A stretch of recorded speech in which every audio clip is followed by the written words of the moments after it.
Hola, buenas tardes, qué gusto saludarlos. Bienvenidos a Repositorio Fiscal. Yo soy Jesús Reynoso, soy abogado, soy maestro en impuestos y estamos haciendo esta colaboración en conjunto con Tax Editores, con Práctica Fiscal y Reynoso y Asociados.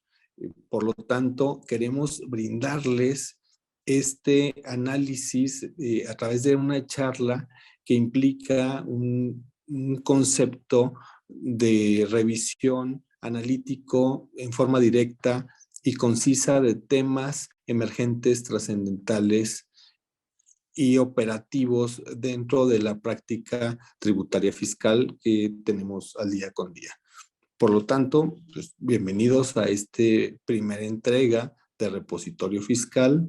Esperamos les sea de utilidad y además contar con su presencia cada 15 días. Bienvenidos.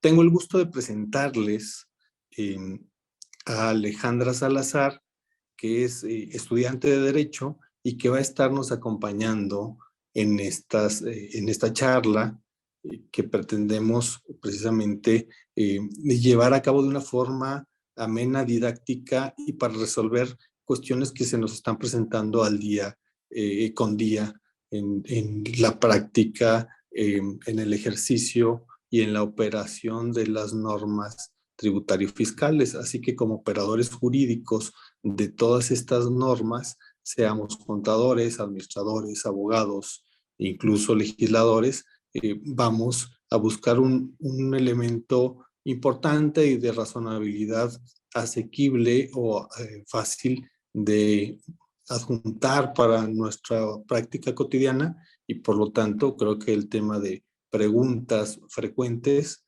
será un tema importante que podamos estar desarrollando en este ejercicio. Hola Alejandra, bienvenida. Buenas tardes, profesor. Un gusto estar aquí en el repositorio fiscal. Quería ver si me podría platicar un poquito más en qué vamos a ver en el programa del día de hoy en este repositorio. Gracias Alejandra, con todo gusto. Mire, el día de hoy quisiera platicarles algunos temas de trascendencia que es la reforma fiscal o el paquete fiscal que tenemos 2022, que ya tenemos ya desde septiembre, el 9 de septiembre, que fue enviada la reforma o la iniciativa de reforma. Estamos esperando todos a ver qué va a pasar, porque viene pues muy ambiciosa, viene con muchos cambios, con algunos cambios que, como yo me atreví a decir, son los cambios que nadie pidió, pero estamos viendo cómo va a funcionar y si es que van a pasar todos, es decir, cómo va a ser implementada toda esta reforma, por lo que hay algunas preguntas que luego todos los ciudadanos nos hacemos. Este ejercicio del repositorio, que es nuestra primera entrega, nuestro primer capítulo, queremos que sea precisamente un acercamiento a que entendamos cómo funcionan los tributos, cómo los aplicamos de forma precisa y si vamos a utilizar alguna herramienta que nos facilite estar aplicando una prueba de análisis a las diversas disposiciones que sometamos a este análisis. Por ejemplo, el tamiz fiscal, al que así es como yo le llamo al artículo 5 del Código Fiscal de la Federación, o el análisis sistemático de cómo leer algunas normas. ¿Qué opinas, Alejandra? No, profesor, justamente le venía a hacer una pregunta respecto a eso. Quería hacer una pregunta de algo tan cotidiano que realmente ni siquiera lo realizamos tan seguido que no sabemos por qué lo realizamos. Mi primera pregunta para ustedes, ¿por qué pagamos impuestos en México? Gracias, Alejandra.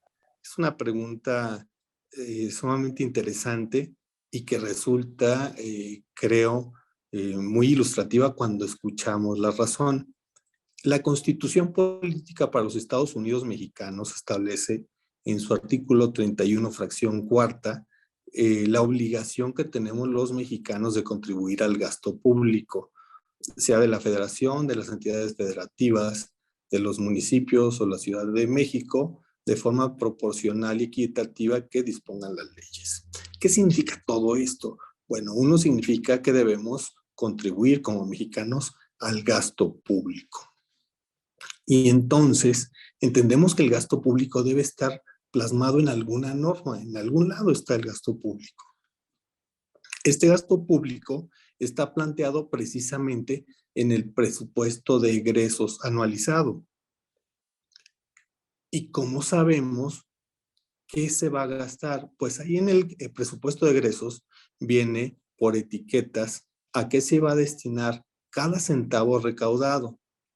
Y entonces viene otra pregunta paralela. Si tenemos ya un presupuesto de egresos, ¿qué hay antes o qué hay frente a este presupuesto de egresos que lo regula? Frente a este presupuesto de egresos está una ley de ingresos. Esta ley de ingresos nos dice cómo se va a obtener el dinero para mandarlo al presupuesto de egresos. Es decir, cuánto de cada peso que se va a recaudar va a ir al presupuesto de egresos, al gasto público. Y por lo tanto, en esta ley de ingresos viene señalado cuántos vamos a tener por ingresos financieros, por ingresos por venta de petróleo o por ingresos tributarios, por ejemplo, impuestos sobre la renta, IEPS, que tiene que ver con gasolinas, con venta de hidrocarburos, por IVA o por algún otro ingreso federal que se me esté yendo ahorita del concepto. ¿Alguna otra pregunta que tengas relativa a este tema, Alejandra? Sí, profesor. Usted había mencionado de que el Código Fiscal ha tenido varias reformas. ¿Cuáles diría usted que son las reformas que tengan mayor relevancia en la actualidad? Alejandra, si me permites, te voy a platicar porque hablamos año con año de las reformas fiscales. Sí, vamos a aterrizar algunas reformas fiscales el día de hoy, pero creo que no van a ser todas las que me gustaría aterrizar. Creo que esto lo estaremos haciendo en la segunda entrega, que esperamos sea dentro de 15 días. Es como tenemos previstas las cápsulas. Y entonces, hoy entraremos primero al antecedente de estas reformas fiscales. ¿Cómo se realizan las reformas fiscales o por qué se realizan estas reformas fiscales? Como recién te comentaba, el paquete fiscal 2022 viene acompañado también de algunas reformas que significan que la ley de ingresos necesita mejorar la captación de ingresos en varios conceptos. Unos son los financieros, otros son los tributarios. Y los tributarios precisamente los que vamos a analizar en esta cápsula, que es precisamente las reformas que se hacen a diversas disposiciones, como el Código Fiscal, que regula el procedimiento fiscalizador que ejercita el Servicio de Administración Tributaria, o bien las obligaciones administrativas, declarativas e informativas que tienen que realizar los contribuyentes, o bien también podemos observar varias reformas a normas tributarias específicas. ¿Cuáles son estas normas tributarias específicas? Que por trascendentales las mencionamos así, pues es la ley del impuesto sobre la renta, la ley del impuesto al valor agregado, o bien la ley de IEPS, que es el impuesto especial sobre producción y servicios. Vamos a analizar, por ser las más importantes, la ley del impuesto sobre la renta, la ley del IVA y la ley del IEPS, que es la ley del impuesto especial sobre producción y servicios. Sin embargo, esto lo vamos a hacer en las cápsulas subsecuentes, pues el día de hoy, pues el tiempo no nos daría para entrar en un tema de tanta profundidad.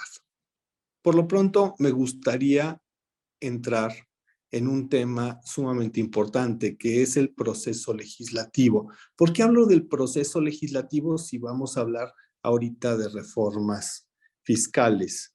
Pues resulta que ahorita todavía no podemos hablar de las reformas fiscales formalmente terminadas o concluidas como tales, porque todavía están en este proceso de creación de la norma, este proceso legislativo que tiene varias etapas.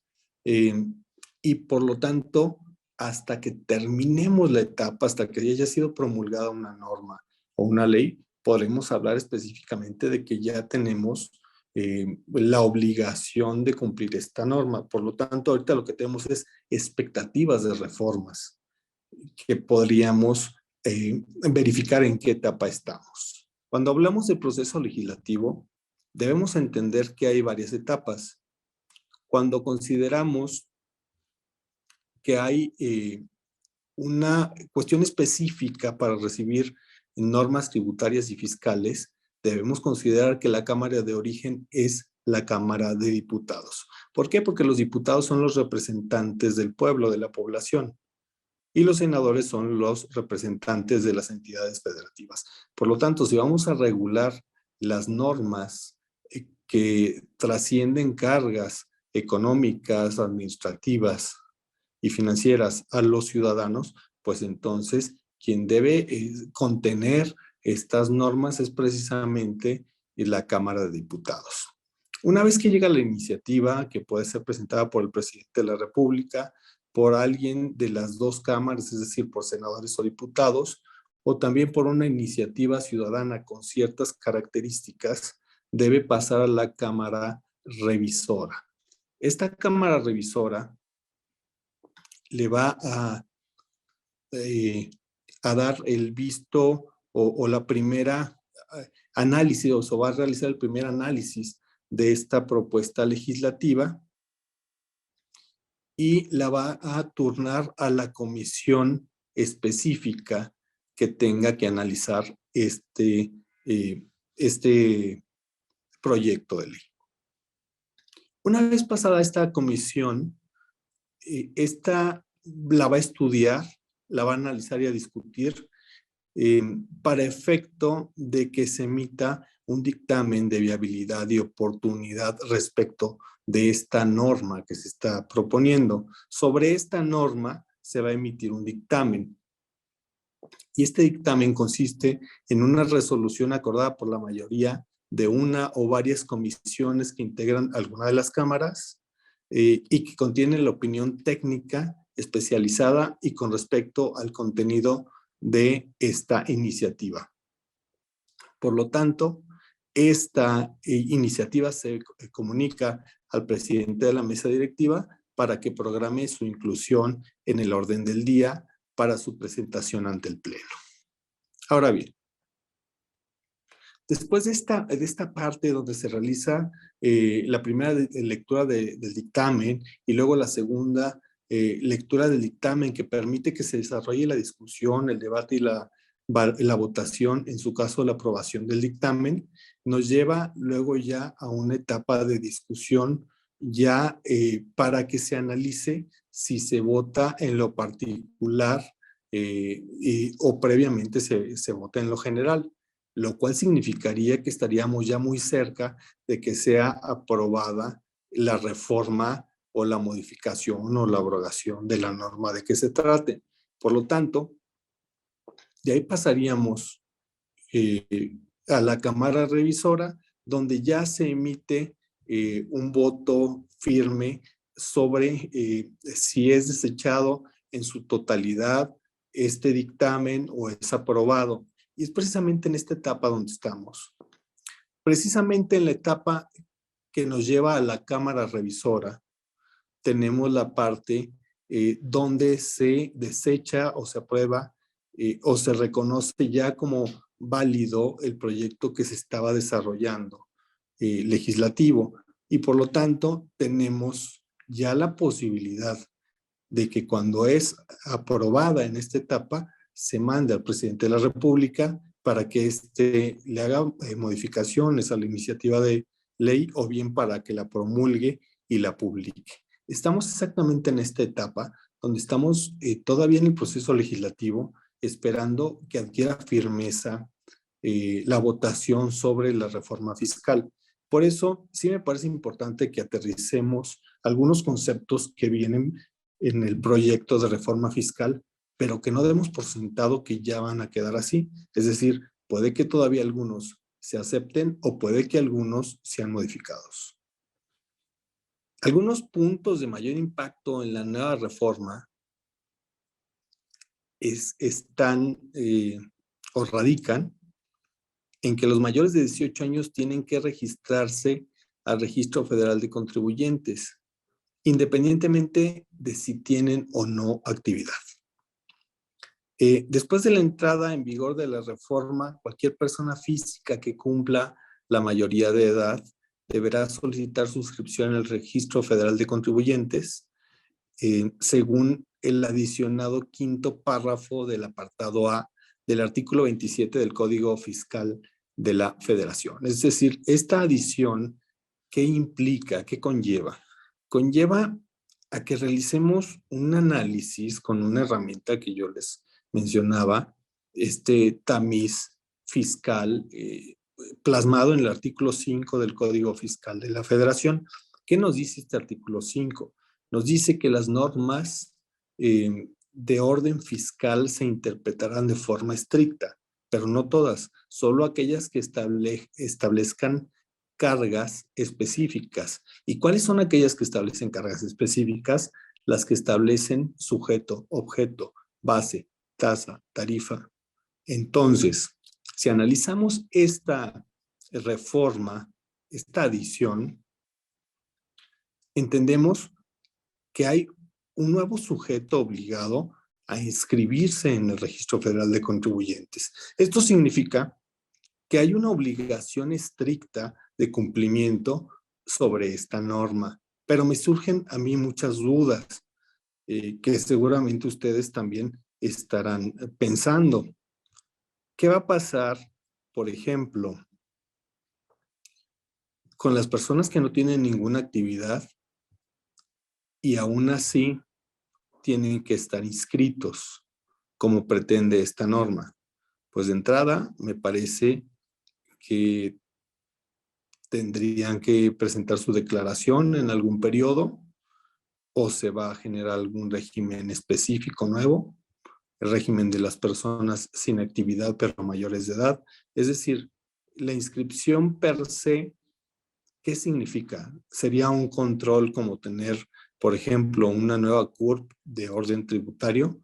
Porque si esa fuera la realidad, pues entonces me parece que podría tener otro tratamiento y no el que se le está dando aquí a través de ya una obligación tributaria con carga específica por ser un sujeto determinado cuya interpretación deba ser estricta. Sobre esta consideración también sería importante prever qué carga representa para el servicio de administración tributaria. Es decir, ¿puede el SAT tener un registro de todas las personas que son mayores de edad, independientemente si tienen o no actividad? Esto resultaría en una carga exorbitante para el SAT y resultaría en una forma inoperativa de trabajo del SAT. Porque ¿cuántas personas estarían haciendo fila para obtener su registro o para estar registradas? Lo cual, pues, bueno, viene a trastocar la operación natural que tiene el Servicio de Administración Tributaria. Es decir, si ya el día de hoy tiene una carga desmesurada, lo estaríamos haciendo inoperativo por tener una carga de control sobre personas que no tienen aún un régimen o que no tienen razón de ser sobre la tributación. Pues recordemos que en México todavía la tributación es autodeterminable, según lo establece el artículo 6 del Código Fiscal de la Federación. Es decir, las personas, cuando realizamos un hecho tributario, que puede ser un acto de comercio, por ejemplo, entonces ya tenemos una obligación de tributar conforme al régimen específico que nos señalen las diversas normas tributarias. Pero ante esta falta de ejercicio, pues tampoco habría una autodeterminación, lo cual implica que sería un régimen o sería una obligación, no un régimen, sino una obligación como tal de estar inscrito y no sé si estar presentando pues una declaración de sigo sin actividad económica, porque estamos generando una obligación pasiva a través de este registro. Otra reforma importante de resaltar es el nuevo tratamiento de responsabilidad a los directivos de sociedades mercantiles. A través de esta reforma se imponen nuevas cargas y hay un nuevo tratamiento de responsabilidad para los directivos de sociedades mercantiles. Esto se ve reflejado en la reforma a la fracción cuarta del apartado B del artículo 27 del Código Fiscal de la Federación, en donde nos señala que dichas cargas consisten en la presentación de un aviso del Registro Federal de Contribuyentes a través del cual se informe el nombre y RFC de los asociados y directores cada vez que se realice alguna modificación o incorporación de socios, por lo que se deberá informar también el porcentaje de participación de cada uno de ellos en el capital social y quien ejerce el control efectivo y el objeto social. Si son sociedades que tengan sus acciones entre el gran público inversionista, se deberá presentar esta información respecto a quien tenga el control o poder de mando dentro de la persona moral o la persona jurídica, como todas las obligaciones mencionadas en el párrafo anterior. Esto, si bien da un efecto de control sobre las personas jurídicas, las personas morales, también conlleva una carga, pues sí, muy importante sobre los efectos de las personas asociados, o mejor dicho, sobre los socios de las sociedades mercantiles, que cada vez que se realice una modificación, incluso en las actas, pues tendrán una carga adicional administrativa, lo cual me parece también un nuevo efecto de control sobre los socios, pero que también trasciende a la carga que tiene el propio SAT. Es decir, el SAT nuevamente va a tener más trabajo. Otra reforma que me parece muy importante mencionar es el tratamiento que se le da a las fusionantes, fusionadas, escindentes o escindidas. Es decir, en el 14B, el artículo 14B, nos dice que durante el periodo a que se refiere este inciso, que es el inciso A de la fracción 2 del 14B, los accionistas que de por lo menos el 51% de las acciones con derecho a voto o los socios de por lo menos el 51% de las partes sociales antes señaladas, deberán mantener la misma proporción en el capital de las escindidas que tenían en la escindente antes de la escisión, así como el de la sociedad escindente cuando ésta subsista. En este caso, estimo pertinente hacer una aclaración de varios puntos.